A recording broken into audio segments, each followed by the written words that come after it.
আপোনালোকে আটাই জানে ৰাজ্য চৰকাৰখন শাসনত অহাৰ পিছত বিশেষকৈ ভাৰতীয় জনতা পাৰ্টি চৰকাৰখনে নিৰ্বাচনৰ প্ৰাক মুহূৰ্তত ৰাজ্য জনতাক যথেষ্টখিনি প্ৰতিশ্ৰুতি দিছিলে আৰু এই প্ৰতিশ্ৰুতি পূৰণত যথেষ্ট চৰকাৰ ব্যৰ্থ হোৱাত অসমৰ জনতাই প্ৰশ্ন কৰাত ৰাজ্যৰ মাননীয় মুখ্যমন্ত্ৰী ডক্টৰ হিমন্ত বিশ্ব শৰ্মা ডাঙৰীয়া অসমৰ সংখ্যালঘু ৰাইজক লক্ষ্য কৰি লয়। অসমৰ সংখ্যালঘু ৰাইজক লক্ষ্য কৰি অসমৰ বিভিন্ন প্ৰান্তত যধে মধে উচ্ছেদ কৰিবলৈ যধে মধে উচ্ছেদ কৰাৰ ফলত আমি সমগ্ৰ অসমতে যথেষ্ট প্ৰতিবাদ কৰিছোঁ আৰু আমাৰ যি গণতান্ত্ৰিকভাৱে যি প্ৰতিবাদ সেই প্ৰতিবাদ আমি সাব্যস্ত এতিয়া ৰাখিছোঁ আৰু ৰাখি যাব। কিন্তু আপোনালোকৰ যোগেদি আমি বিশেষকৈ ৰাজ্যৰ মাননীয় মুখ্যমন্ত্ৰীগৰাকীক ক'ব বিচাৰিছোঁ, আমচু কোনো ধৰণৰ উচ্ছেদ বিৰোধ নহয়। আমচুৱে উচ্ছেদ বিৰোধ কৰাও নাছিলে, এতিয়াও নকৰে, ভৱিষ্যতে নকৰে। কিন্তু অমানৱীয় অবৈধ উচ্ছেদ আমচুৱে বিৰোধ কৰিছিলে, কৰি আছে আৰু অদূৰ ভৱিষ্যতে বিৰোধ কৰি যাব। কিন্তু বিশেষকৈ আপোনালোকে এটা ভিতৰৰ কথা এটা নিশ্চয় ক'ব লাগিব।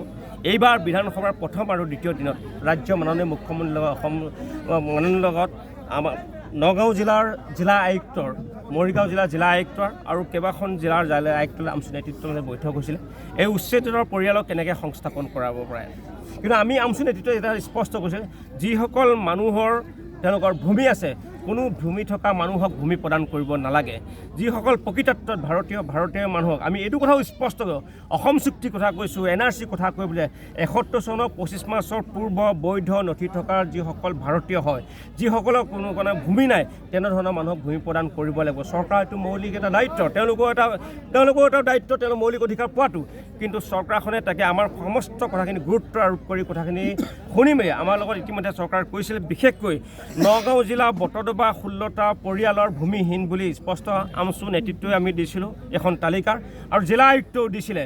যেতিয়া তালিকা দুখন এক হ'ল, মিলি গ'ল, তাৰপিছত জিলা আয়ুক্তক মাননীয় মুখ্যমন্ত্ৰী ডাঙৰীয়াই লগে লগে নিৰ্দেশ প্ৰেৰণ কৰিছে আমাৰ সন্মুখতে যে এই মানুহখিনিক সংস্থাপন কৰিব লাগে অতি কম সময়ৰ ভিতৰত। এতিয়া জিলা আয়ুক্তই লগে লগে তালিকা স্পষ্ট আমাক কৈছিলে যে 16টা পৰিয়ালৰ কাৰণে 1 বিঘাকৈ মাটি ইতিমধ্যে আমি ঠিক কৰি ৰাখিছোঁ, 16টা পৰিয়ালক নৱেম্বৰ মাহৰ ভিতৰত বহাম।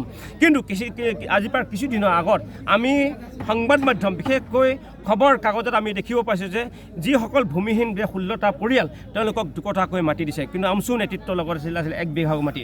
সেই এটা অন্যায়। আৰু লগে লগে ৰাজ্যৰ মাননীয় মুখ্যমন্ত্ৰীগৰাকীয়ে যিটো তেওঁ নিৰ্দেশ দিছিল যে বুঢ়া চাপৰি বা নগাঁও জিলাৰ অন্যান্য যিবোৰ ঠাইত উচ্ছেদ হৈ গ'ল, যিসকল মানুহৰ ভূমি নাই, তেওঁলোকৰ নৱেম্বৰ মাহৰ ভিতৰত সংস্থাপন কৰিব। নৱেম্বৰ মাহ ইতিমধ্যে গৈ গ'ল, আজি ডিচেম্বৰ 17 তাৰিখ হ'ল, আৰু 13 দিনৰ পিছত এটা বৰ্ষৰ পাৰ হ'ব, 2024 বৰ্ষৰ হ'ব। গতিকে আপোনালোকৰ এই ব্যৱস্থাৰ মাজেৰে ৰাজ্যৰ মাননীয় মুখ্যমন্ত্ৰীক আমি ক'ব বিচাৰিছোঁ, আপুনি আমচু নেতৃত্বক যিখিনি কথা ক'লে, আমচু নেতৃত্বৰ সন্মুখত জিলা আয়ুক্তক যেনেকৈ আমি নিৰ্দেশ প্ৰেৰণ কৰে, ই কিন্তু কেতিয়াও বাস্তৱত পৰিণত হোৱা নাই। আমি গণতান্ত্ৰিক ছাত্ৰ সংগঠন, ৰাজ্যৰ মাননীয় মুখ্যমন্ত্ৰীকে গণতান্ত্ৰিকভাৱে নিৰ্বাচিত হৈছে, তেখেতৰ আমাৰ অভিভাৱক, তেখেতক আমি কোৱাটো আমাৰ এটা দায়িত্ব, আমি কৈ আহিছোঁ, আৰু তেখেতে আমাৰ কথা শুনিম বুলি কৈ আমাক নিৰ্দেশ দিলে। যদিহে এই আমাৰ কথাখিনি তেওঁ আমাৰ সন্মুখত যিখিনি কথা দিলে, কিন্তু কাৰ্যক্ষেত্ৰত কোনো কাৰণে কেতিয়াও পৰিণত হোৱা নাই। আমি এটা পেছাৰ গ্ৰুপ হিচাপে অসমৰ সংখ্যালঘু জনতাৰ হিয়াৰ আপোন সংগঠন হিচাপে আমি যি গণতান্ত্ৰিক ব্যৱস্থা ইয়াতকৈ শক্তিশালী লৈ যাম এনেধৰণৰ মিছা কথা কৈ থাকিলে। আৰু বেছি